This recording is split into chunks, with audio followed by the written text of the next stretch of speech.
We're looking now at the Mishnah on Daf Ches Amud Beis, which is approximately 10 lines down from the top of the Amud. Ha'omer li avdo, say ushchot alayas Pesach. Now, what happened was, you may recall, that the Adon, the Rav who owns this Eved, did not specify whether the Korban Pesach, after commissioning the Eved to set up a Korban Pesach for him and have him part of a minui, should be from the Tleh or from the Gedi. And the Mishnah says now the ball is in the court of the Eved. Since he didn't get any specification, he could choose one way or the other. If he wants to Shochat Gedi, Yochal. Shochat Tleh, Yochal. Fine. So the Adon relies on the Eved to make that decision.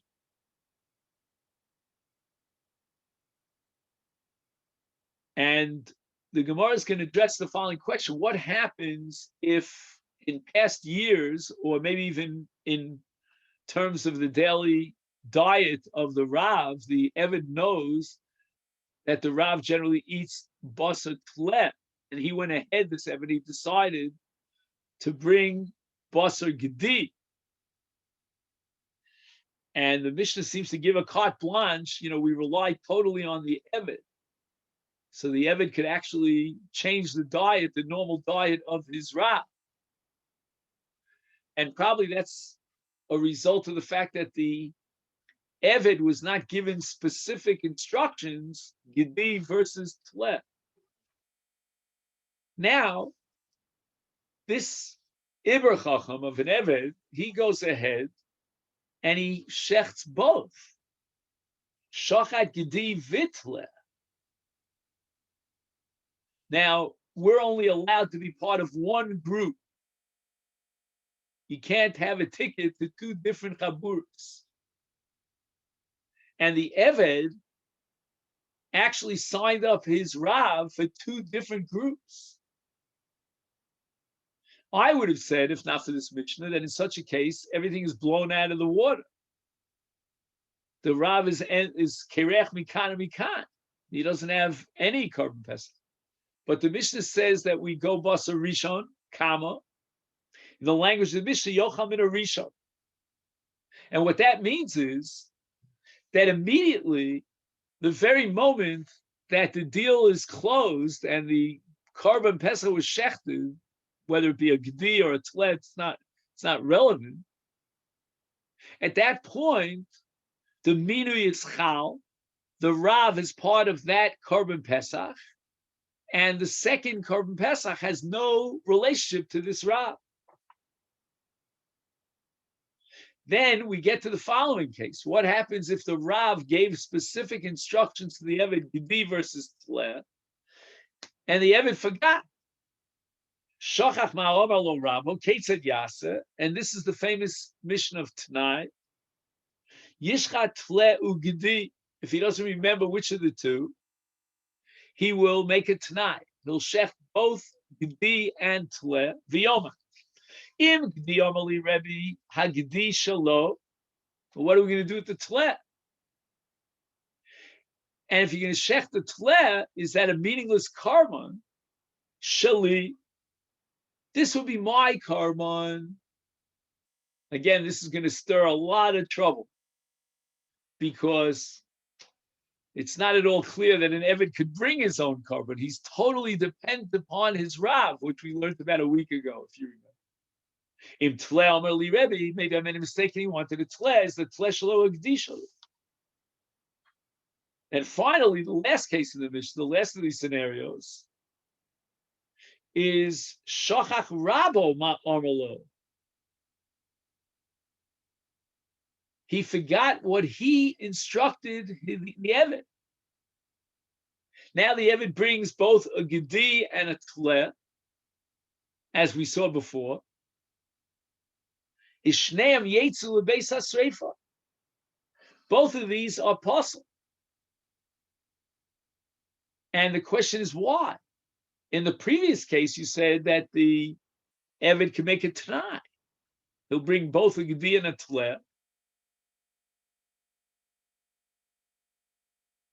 And in this case, Tanai is not going to help.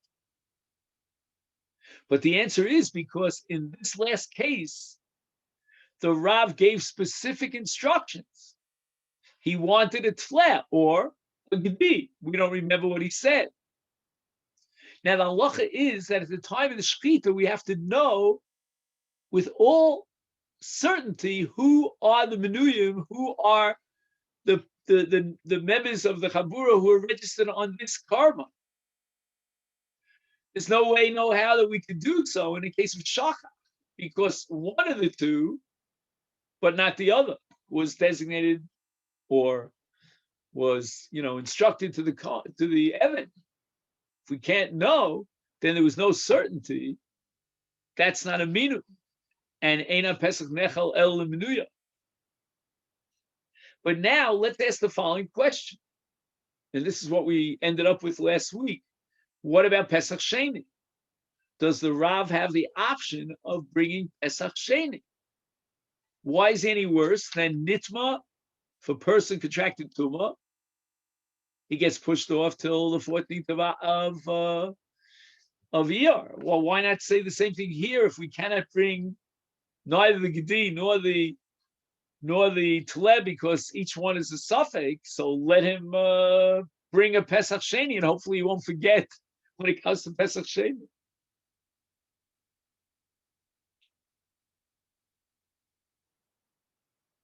And here we said that he may have forgotten, but there's some being with a capital B that did not forget, and that's the Ribono Shlom. So Klapi Shema Yigalia, up in heaven, we know exactly which one of these two karbanos was being bought for him. And the obvious question is, wait a second, how can he fulfill his obligation when he's not part of the minui? Again, as far as eating the Korban Pesach is concerned, okay, we'll hold Achilein Makeves, and at least he was Yotzi Krova, and therefore he's exempt from Pesach Sheni. But if he's not part of a minui at all, then how is the Korban Pesach his? Oh, up in Shemayim they know which one is being brought according to his will, his original instruction. That's not enough for the halacha of minui. So till we figure out this Mishnah, the last part of the Mishnah is going to take a while. Gemara Pshita, going back to the case where the Adon did not specify which animal he wanted, and obviously left that decision to the Eved. So why did the Mishnah have to write this? What's the Chiddush? And the answer is Shachat Gedi Yochal Afal Gav de Rogil Betleh Shachat Flev Yochal de Rogil Begedi. And again, as we said before, even though the Eved knows very well, and we all know, that this particular Rav, this individual, Yankel Beryl, he happens to like Gedi, or the other way around, he likes Tleh. And the Eved chose the opposite. Nevertheless, the very fact that the Rav did not give him specific instructions, that means he shot the ball into the court of the Eved, and the Eved is commissioned to make that decision, and the Rav is not going to be makpid one way or the other. Shachat Gedi utleh yochal min harishon. So the Gemara asks, wait a minute, what do you mean yochal min harishon? There were two different karbanos, two different psachim that were designated by the Eved for this Adon, and there's no such thing as being part of two different chaburas.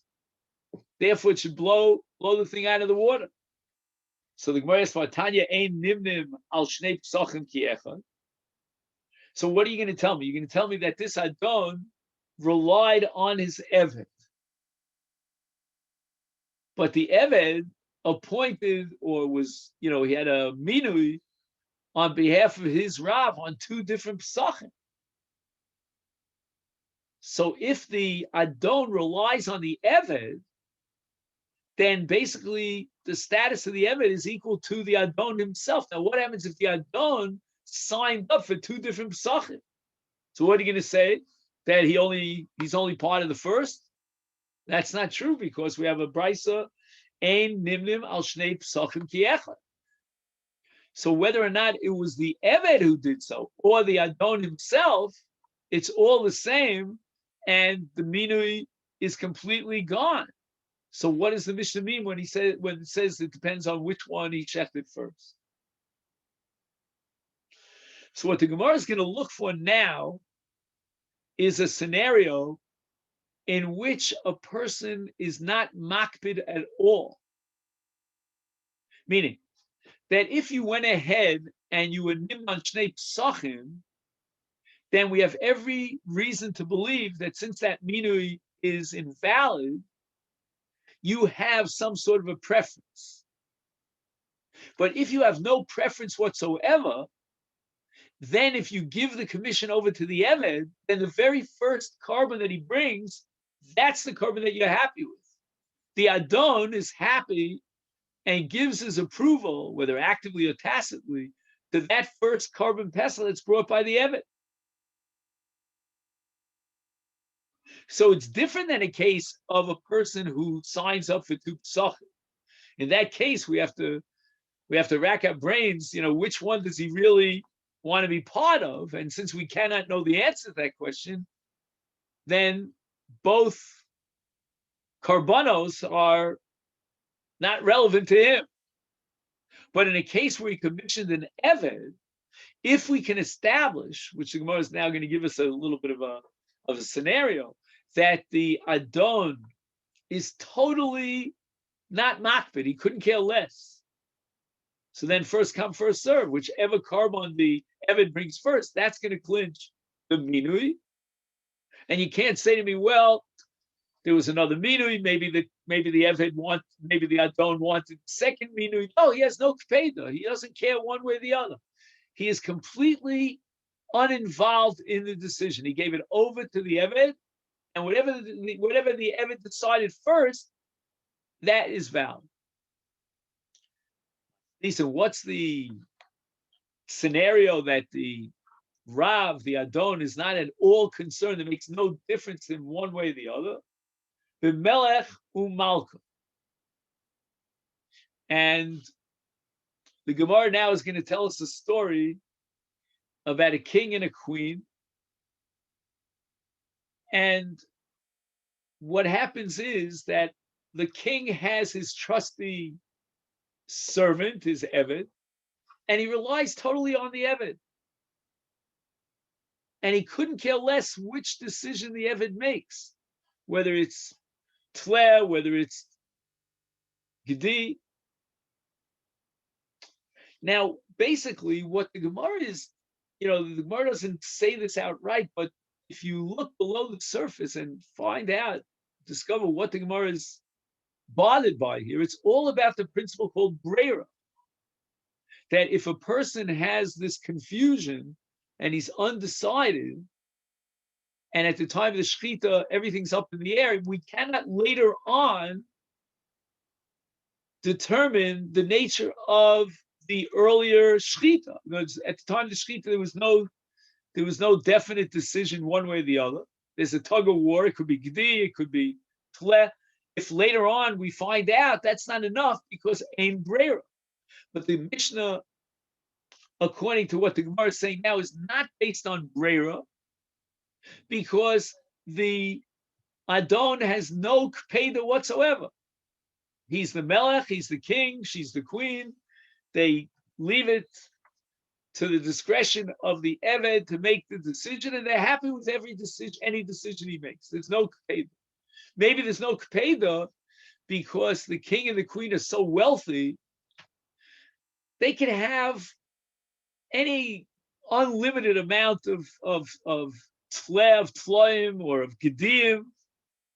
So whether the carbon pesach is this or that, let the Eved take care of it. He'll rack his brains, and whatever he comes up with is fine.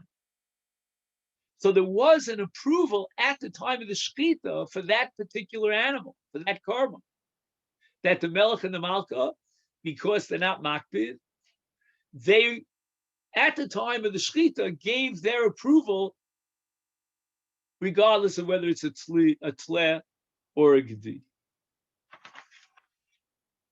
And Vatanya, here you have to be careful. Sometimes the word Vatanya means I'll ask you a kasha. Others, it means Vatanya, I'll prove it to you from a price. So that's the pshat here. Einim nomal shnei pesachim ki echad ma'isa b'melech u'b'malcha sha'amru li'avdeim.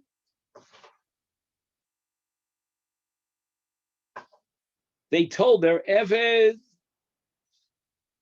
By the way, the Mefarshim say that this is an actual case that happened, and they put it into historical perspective because the last Melech and Malka were at the time of Rabbi Gamliel.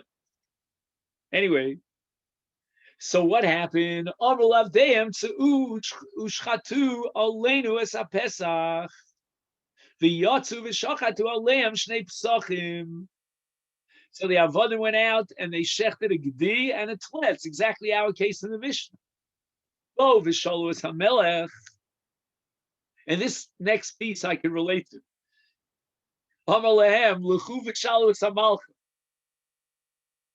The Melech himself did not know the answer. There were certain things that the Malka knew the answer. You know, it's like sometimes, I don't know if you ever had this, at a pot and a spoon, and the spoon fell into the pot. There was milk, deflation, the whole thing. So you ask your wife. She deals with this all the time. That's how I don't want to mention this story out loud, but my Rebbe once went, his wife had to go away. I don't know how long. When she came back, she felt the whole kitchen was treif. He was a big Talmud Chacham. He knew all the nuances. You're allowed to do this, you're allowed to do that. She didn't.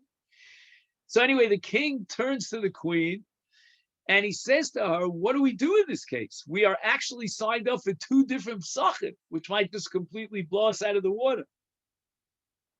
Well, guess what? She also didn't know the answer to this question. So she sent the question to Rabbi Gamliel. And apparently there was a Melech and a Malka at the time of Rabbi Gamliel. So says the Yavitz. Bo v'shalo es Rabbi Gamliel, Amar lehem, Malka u'melech daiton kala aleim. It means they have no keda. They can get any food they want. They're millionaires. So whatever the Eved did, they're happy with. And therefore, yochlu min harishon.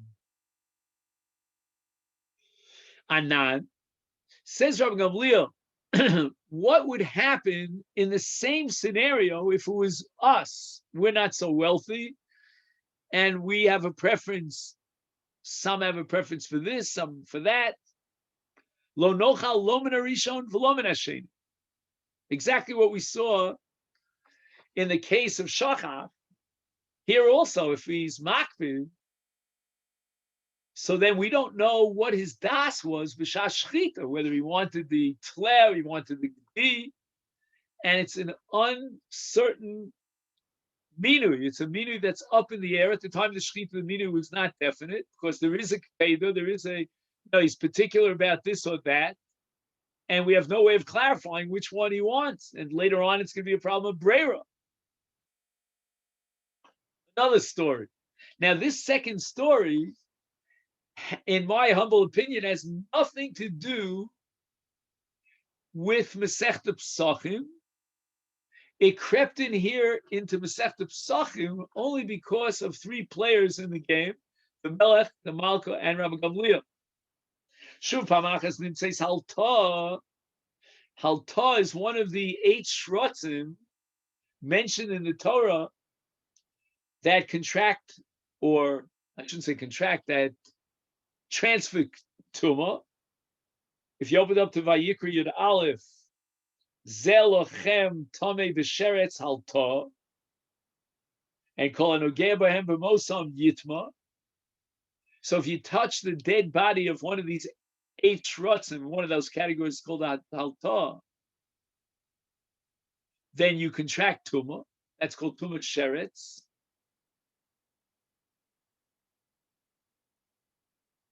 And one time they found the halta in the basement Pesachim. There was a big giant kitchen in the palace of the king and the queen. And Bikshu Latame is called Suuda Kula. They thought that this halto was dead, and it has the status of a tumah sheretz, and maybe it came in contact with the food. Now, I'm not exactly sure if that means that they had to throw out the whole meal, because although there were shomrei, there were those who were, what's the word I'm looking for? Anyway, they were very careful about not eating food that contracted tumah, but I don't know that they have to throw out the whole Suda for that reason. A Kohen has more of a problem. Anyway, Bo v'shalos hamelch amalem lechu v'shalos hamalka. Bo v'shalos hamalka amalem lechu v'shalos Rabbi Gamliel. Bo v'shalos Rabbi Gamliel amalehem. He looks at the people who work in the kitchen and found this halta, and he said to them, Beis mitbachayim roseach otzonen. In other words, where did you find the sheretz? Was it in something hot? Or was it something cold? Now, that's a good shiloh for Yoredeya, but we're not talking about Yoredeya over here. We're talking about Tumah V'Tara. We want to know whether the altar is dead or alive. So why is Rav Gamliel asking, was it hot or cold? Amru lo roseach. We found altar in something that was bubbling. It was, it was burning hot. And Rabbi Gamliel apparently knew biology. In his wisdom and his insight, he said, all right, it's hot. L'chuva tilu olea kos sheltzone. The halta was heated up by the hot food. Pour cold water and see what happens. Holchu v'tilu olea, they poured onto this halta, kos sheltzone, v'richasha. Richasha is the Hebrew word for mefarcheses. It started shaking. It was still alive. V'tir Rab Gamliel is called asuda kula. He says, now I know that the halto was not dead, and if it's not metame anything in the suda. And the Gemara now makes almost a postscript comment to these two stories about Rab Gamliel with the Melech and the Malka. Nimtza Melech toli b'Malka. Nimtzeis Malka Tluya B'Rav Gamliel. Nimtzeis Kol HaSu'uda Tluya B'Rav Gamliel. A very cute statement here in the Gemara.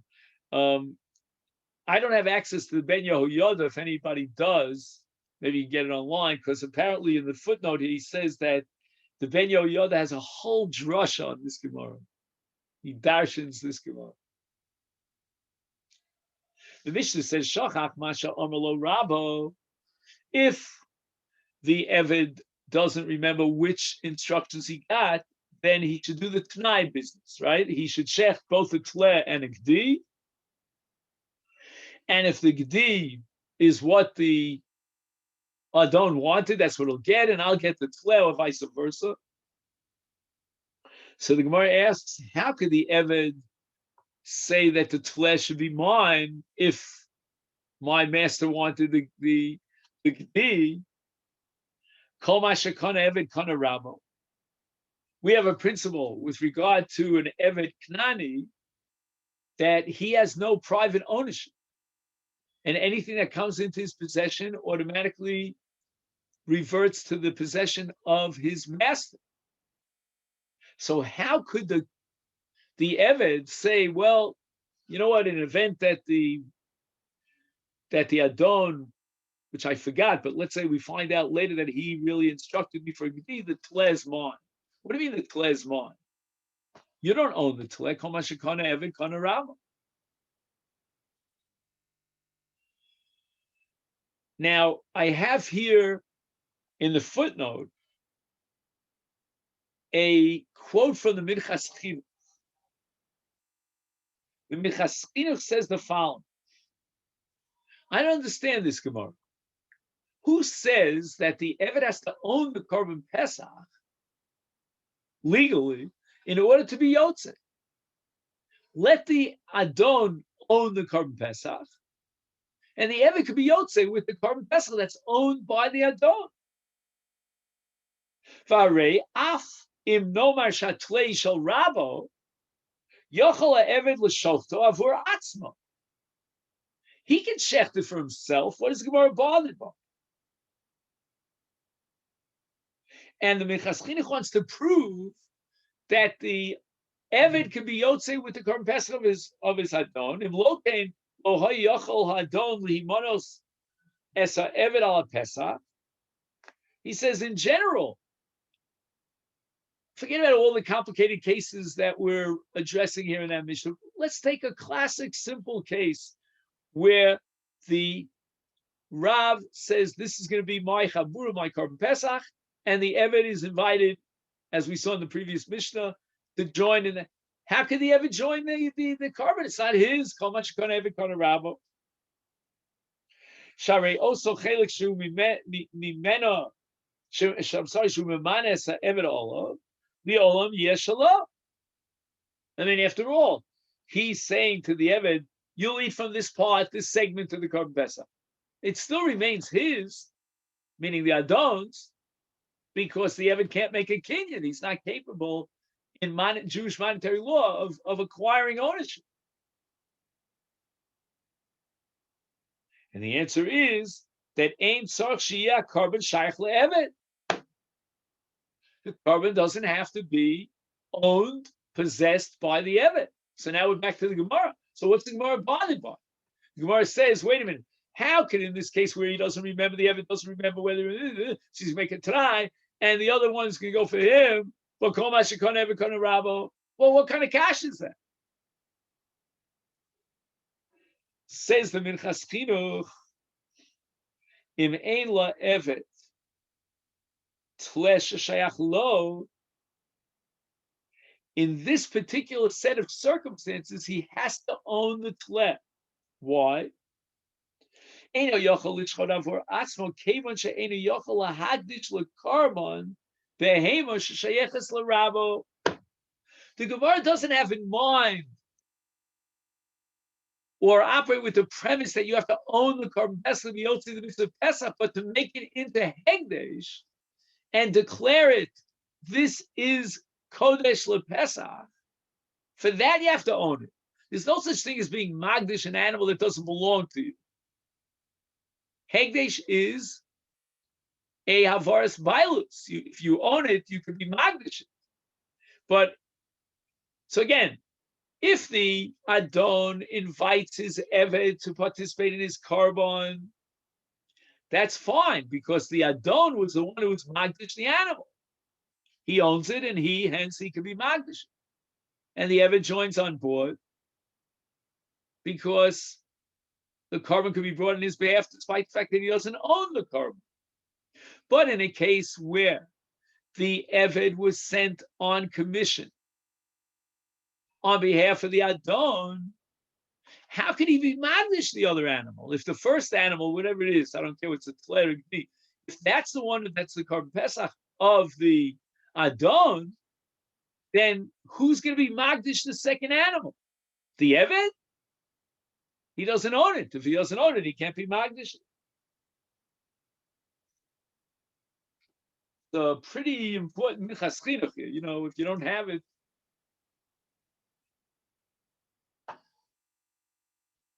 Omar Abaye answers, Holech etzel roeh haragil rabo etzlo. He says that the Adon, the Rav, has his roeh. He has his shepherd. That's where he buys his animals from the shepherd.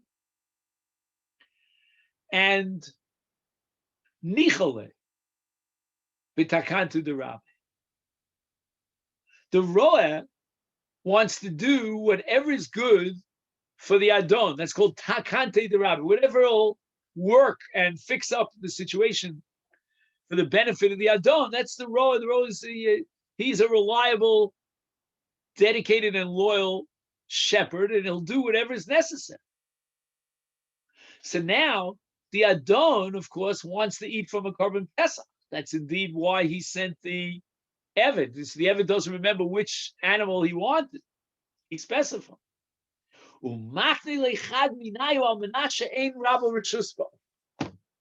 that even though we have a principle called Mashakana Eved Kana Rabo, that means, let's say, for example, the Eved finds something in the street, or we give the Eved something, it automatically accrues to the ownership of the Baal, of the Adon.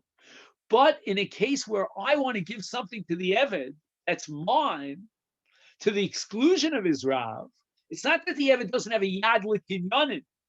His Yad is generally an extension in which he operates in Kinyanim on behalf of his Rav. That's called Kana Rabbah.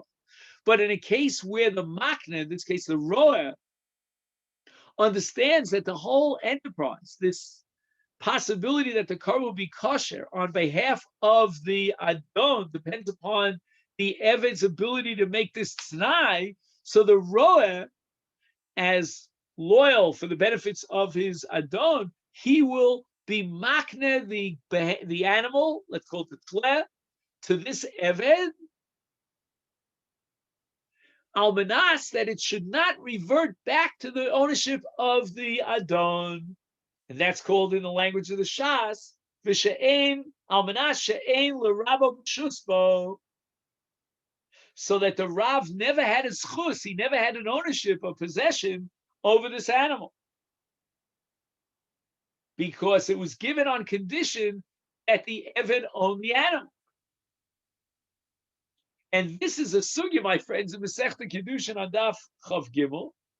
And the Gemara there quotes Machlokas Amoraim about Makna Li'Eved Almanah She'ein L'Rav B'Shusbo. Does it work or does it not work? Who's koned in such a case? Our Gemara here reflects the Shita of Rav Sheshes. This T'nai is meaningful, it's valid, and the Adon is not koned the Tleh. And therefore the Eved can be Magdish the Tleh and bring it as his Korban Pesach. So this whole sugya here is a reflection of Rav Shesh's Shita that you can actually set up a valid T'nai such a way that the Eved will be koned to the exclusion of the Adon.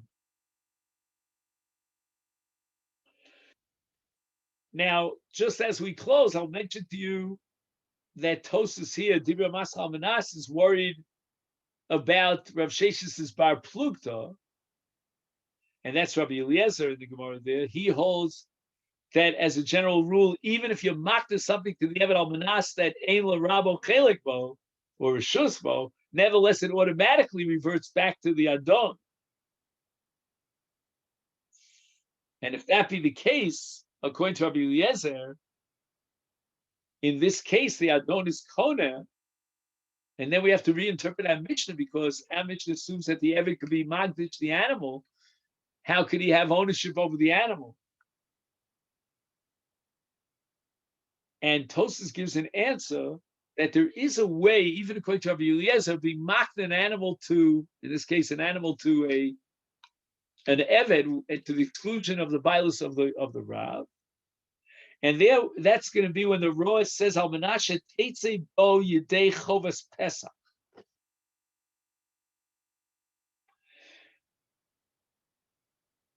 I don't know. I believe that tomorrow we'll pick this up, but time is late. You have to really spend a lot of time understanding that that line in Tosas. Okay, then. So wish you a great day, and thank you so much. Thank you. Have a great day. Shavua Tov. Good. Shavua Tov. Glad you could join.